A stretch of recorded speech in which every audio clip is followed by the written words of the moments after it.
Assalamualaikum warahmatullahi wabarakatuh. Salam sejahtera, selamat datang di channel Isabripedia.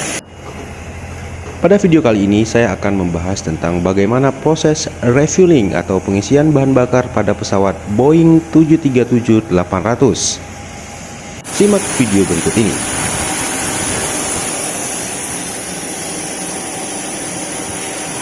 Pertama-tama yang perlu dilakukan adalah membuka tutup panel tangki bahan bakar.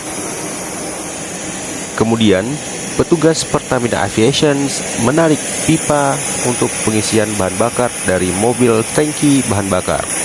Lalu, pipa bahan bakar dikoneksikan ke katup tangki bahan bakar yang berada di sayap pesawat.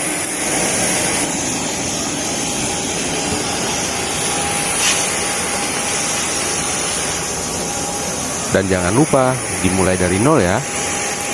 Dan jangan lupa teman-teman, tangki bahan bakar pesawat itu terletak pada kedua sayap pesawat dan juga atau di sebahagian bodi pesawat. Lamanya pengisian bahan bakar pesawat itu tergantung banyaknya, namun biasanya durasinya antara 10 sampai 15 menit.